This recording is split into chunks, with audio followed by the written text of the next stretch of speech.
et des hyperconnexions avec le docteur Romuald. Bonjour. Alors, les journées antillaises d'addictologie, j'apprends qu'elles sont en 23e édition quand même. 23e, la première c'était en 1993, Oui. à l'initiative du XAPA, enfin c'était pas le XAPA à l'époque, le XAPA Raphaël Escole, Oui. et c'est des journées qui se déroulent tous les 3 ans en Guadeloupe. En fait, ça fait Guadeloupe, Martinique, Guyane, et ça tourne, et donc nous en sommes donc à ces 23e journées, avec une thématique particulière. Et vous avez le sentiment que les Guadeloupéens sont plus connectés que personne?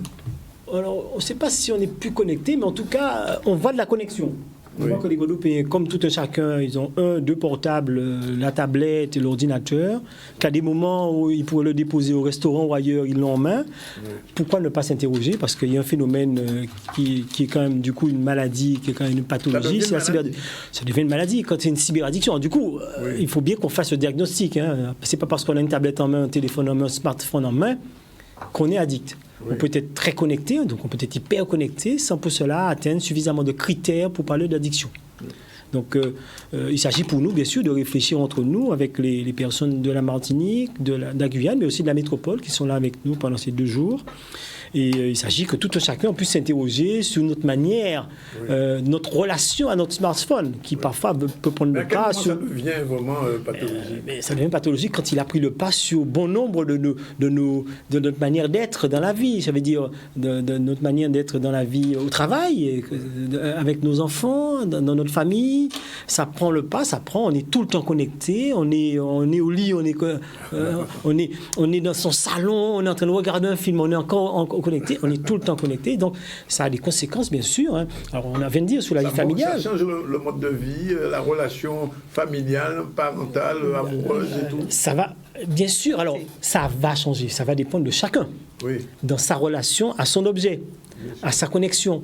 Mais bien sûr, ça peut aller jusqu'à bien sûr, ça peut perturber les relations familiales, ça peut perturber les relations conjugales, ça peut perturber les obligations au travail, scolaire des jeunes, et donc ça peut perturber la relation. Il y a des gens qui peuvent se dire qu'ils ont un tas de connaissances, un tas de contacts avec lesquels ils échangent, sans pour cela avoir... ce ne sont pas des amis pour autant, et pourtant ils vont en faire le centre de leur vie. Parce que j'ai un ami qui me disait récemment, il a perdu son portable, j'ai perdu une partie de ma vie.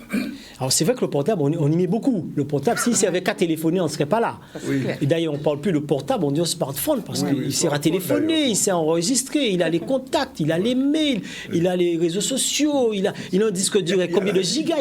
C'est la vie. C'est la vie. Il y a plus de gigas sur un smartphone parfois qu'un ordinateur portable. Oui. Donc vous pouvez tout y mettre. Maintenant, c'est pas parce que, alors du coup, est-ce qu'il y a un intérêt à tout mettre? Et du coup, qu'est-ce qu'on en fait de cet objet? Parce que du coup, on est bien dans une relation qui a changé. S'il faut pour se parler, on s'en va en WhatsApp, on s'écrit, et parfois on écrit des choses parfois qu'on peut ne pas penser, parfois, hein, vous savez.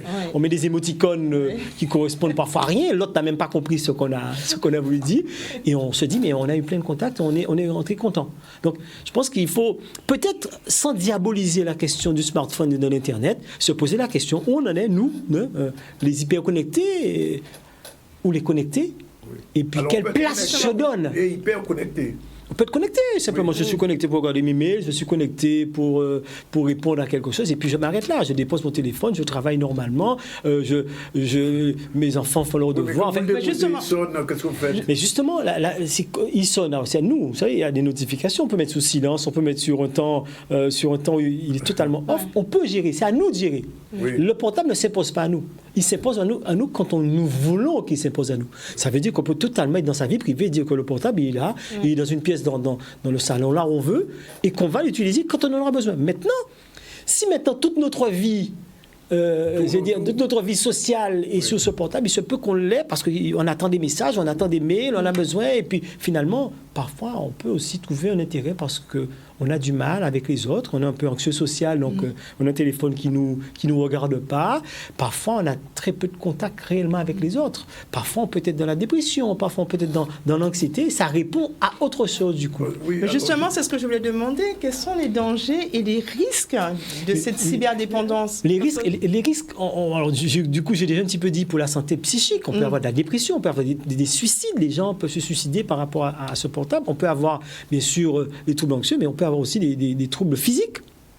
peut avoir des problèmes au niveau du système du canal carpien, on peut avoir des cervicalgies, on peut avoir des maux de tête chroniques, on appelle ça les migraines chroniques sans comprendre pourquoi, ça peut être ça, parce qu'il faut bien imaginer donc, ça déclenche des maladies. Ça déclenche des maladies vraies. Alors, la question de l'épilepsie est toujours... Il y a eu quelques cas de décrit d'épilepsie. Alors, quelqu'un qui est épileptique, on peut imaginer que rester des heures sur une tablette qui va abaisser le seuil épileptogène, il peut faire une crise. Oui. Mais alors, de quoi entraîner une épilepsie, peut-être que c'est un peu différent. Mais on vient de dire les conséquences sociales, professionnelles, scolaires. On est quand même sur quelque chose qui agit sur toutes les facettes de la vie, du coup. J'ai un ami écrivain très connu qui me disait que quand le matin son téléphone ne sonne pas, il est malade. Parce qu'on est dans l'automatisme, bien sûr, et c'est exactement ça.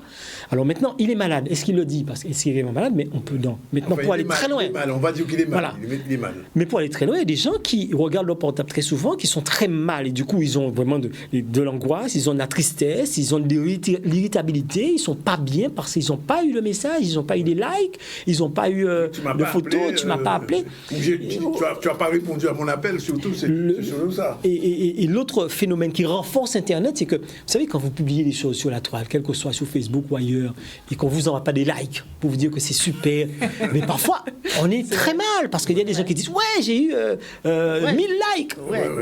C'est renforçateur, mais du coup, ça crée quand même quelque chose d'une dépendance à l'appareil. Alors, tout le monde n'est pas dépendant, on est bien d'accord. Il y a des gens qui ont des facteurs de vulnérabilité, j'en ai déjà dit quelques-unes, mais il faut bien imaginer que, de prime abord, on ne sait pas. Oui. Presque tout le monde a un portable, presque tout le monde a un smartphone à partir de certain âge. On peut tomber sur... L'autre aspect, on n'en a pas parlé, c'est la prolongation, on peut dire le prolongement du portable, ce sont les réseaux sociaux. C'est-à-dire que les gens qui passent des heures à blablater, sur les réseaux sociaux, à ne rien dire, et on me dit que les réseaux sociaux, ça remplace le cameau. Alors, je ne sais pas si c'est pour ne rien dire, mais en tout cas, les personnes qui l'utilisent ils y trouvent quelque chose. Oui. La seule question, c'est comment la vie est faite de quoi aujourd'hui ? Si on n'a pas de relation humaine, je veux dire dans la réalité, parce qu'on peut avoir plein de relations avec tout le monde. Hein. Je veux dire, avec Internet, on peut être en Chine, on peut être en Australie, on peut être au bout du monde. Oui, parfois, vrai. Au bout d'un petit doigt, hein, je veux dire, on a tout. Et donc, ça, c'est addictogène, ça. Alors, mercredi, c'est ce soir ? Ce soir, conférence débat. 18h. 18h. À 21h, quand même.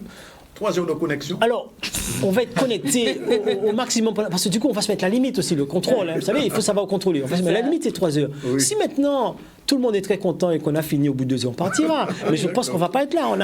La salle est remplie pour tout vous dire. Hein. Oui, on peut plus inscrire, je suis désolé. Même si on veut venir là, c'est bon. C'est pas, vous êtes une personnalité, mais peut-être qu'on va voir. Je vous embête. On va trouver une place. C'est au Cinestar. Cinestar, 18h21. Il y a un film où il y a quelque chose. Non, il y a un orateur. Il y a un orateur avec quelques personnes. Alors, il y a Dr Laurent Carilla, qui est donc l'orateur principal. Il y a les acteurs de la dictologie de Guadeloupe. Il y a quelqu'un de Bordeaux, docteur de Lille, le professeur Charles-Nicolas de la Martinique. Donc, on a un certain nombre. On va échanger avec la salle autour de ces addictions, autour de cette hyperconnexion. D'accord. On va quitter le domaine. Alors, tout à l'heure, on parlait avec